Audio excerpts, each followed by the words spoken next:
there's no secret that layoffs has been spreading across all industries. And the good stuff always happens on a Friday. And I'm always like shocked that they always do it on a Friday afternoon at about 5 o'clock. So this is the article we're going to talk about today. And it's from the Wall Street Journal, and it says Goldman Sachs to lay off over 1,300 workers. So now you're like, what is going on? And true kicker for all this stuff is, again, just like another company that we really know, like Intuit, that actually just told all their employees, you know what, we're going to cut you because you did not perform. So super crazy when you're getting to be asked to leave, they'll actually say, hold on, wait a minute, let me stab the knife really deep inside of you. So when you're going to go and try to find another job and you've been involved in this round of layoffs at Goldman Sachs, they know exactly that it was because of performance issues.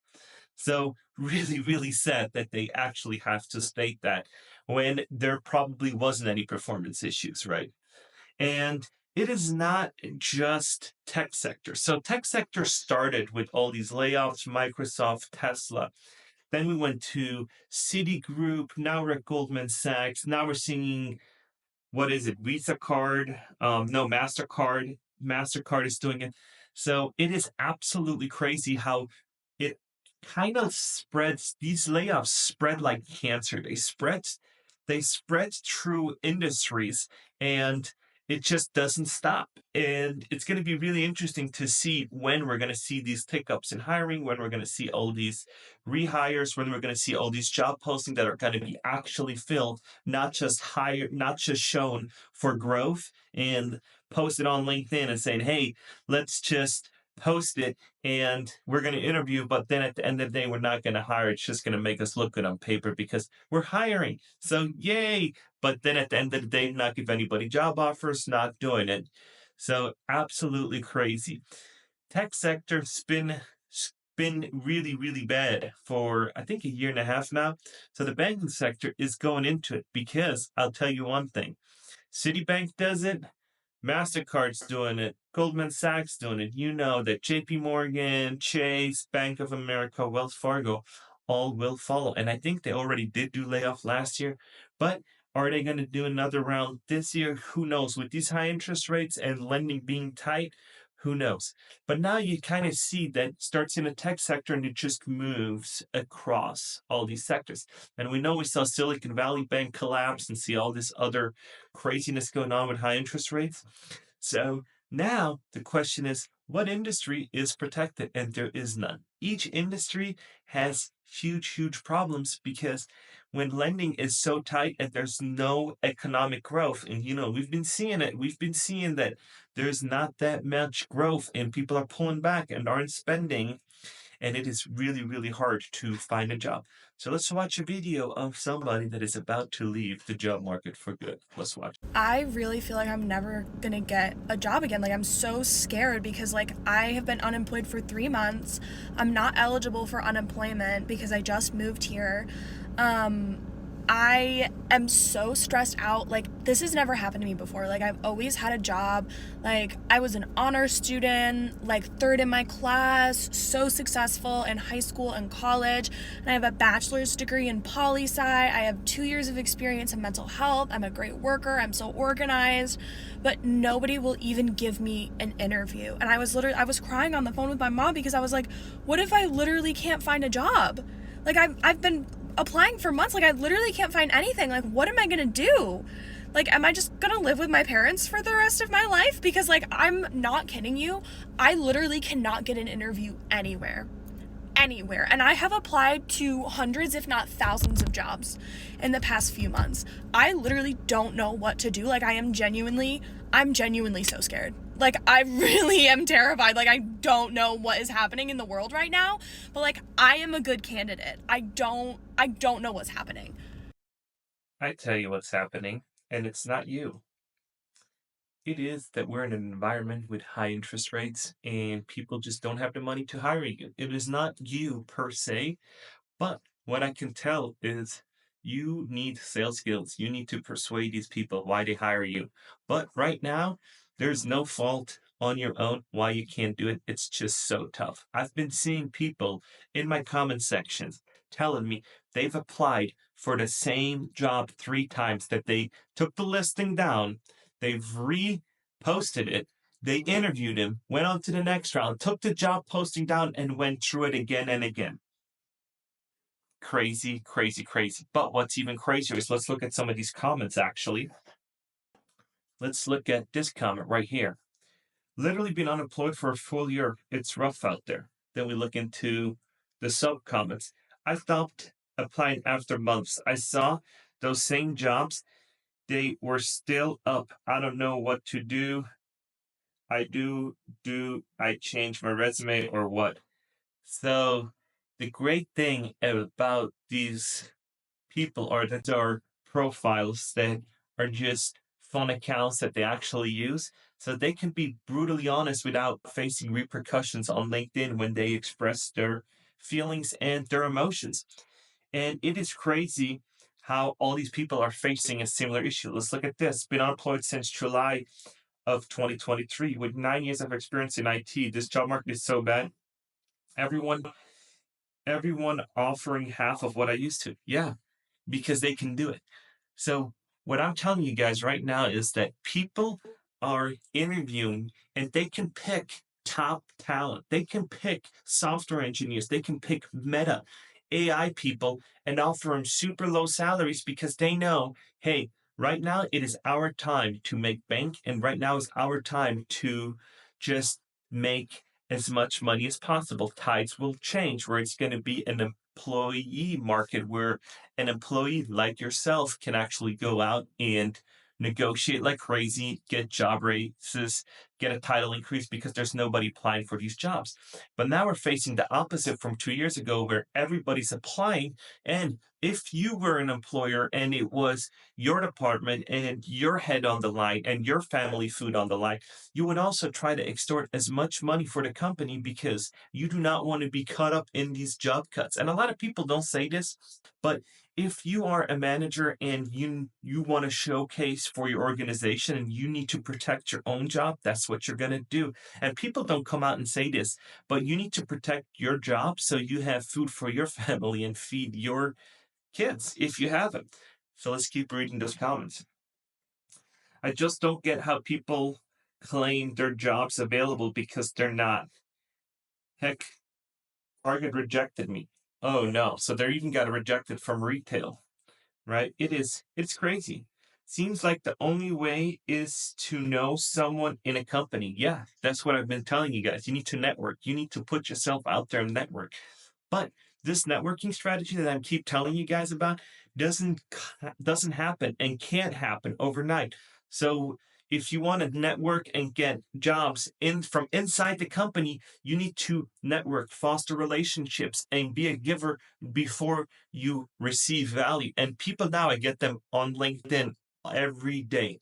And I get these people in my email saying, hey, let me edit your videos. Let me do this for you. And that's like, no, why would you come to me, ask me for editing my videos?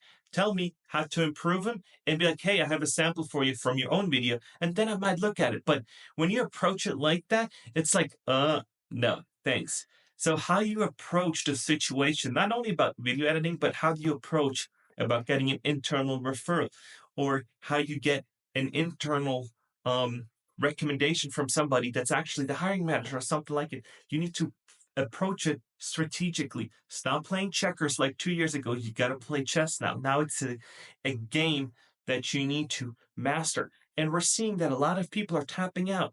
And if you've been unemployed for a year now, it's not your fault, but you need to change the strategy. You need to revamp it. You need to see why not and use AI to actually help you. Why didn't you get the job?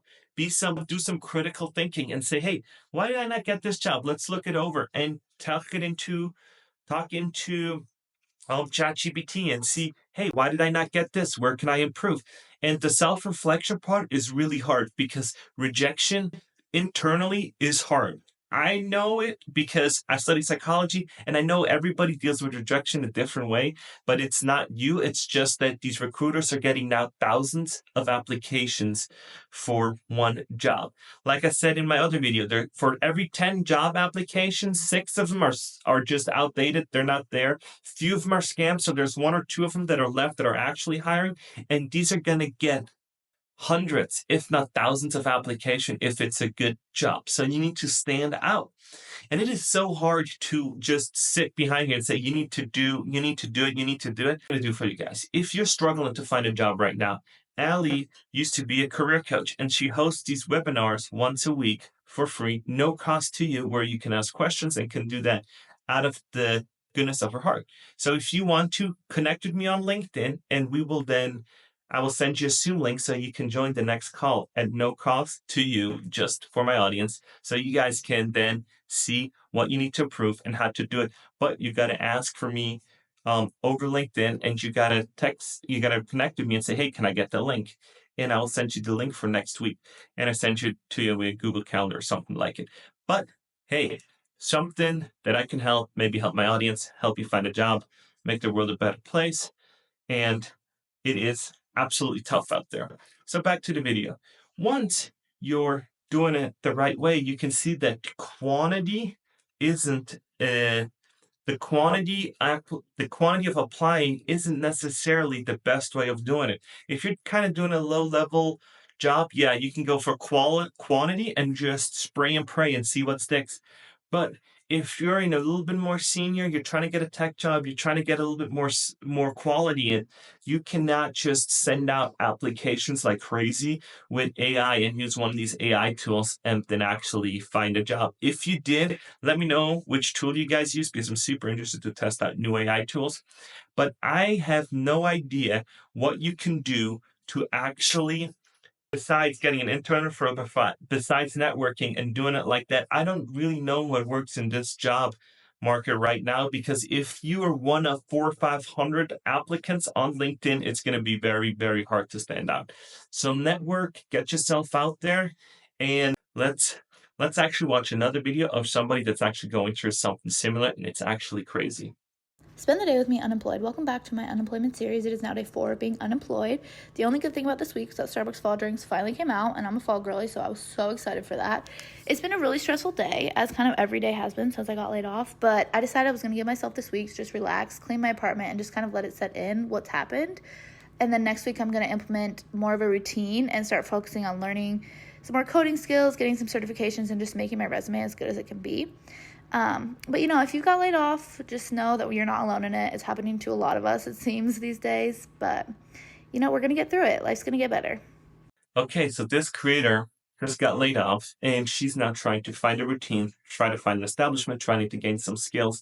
And the only thing that I personally think she should add in there is try to network with people and trying to get an internal referral, work with her connections, see if something is available in her field with her an older company that she worked for. If you didn't burn the bridge, that's why you never burn bridges, and see if you can get something to hold you over in the meantime, because this unemployment money isn't for sure, and there are finding reasons to not pay you and say, yeah, this is technicality, no, yes, maybe, and if they do, then it's going to be out. So you got to have an emergency fund, and you got to be super aware of all these craziness out there of these job scams. So don't give your information, don't give them more information than you need. And you need to now fact check. This is a true thing. You need to now fact check at the company with somebody else. Hey, is this a true legit job? Is this a recruiter? Because these scams are getting so brutal.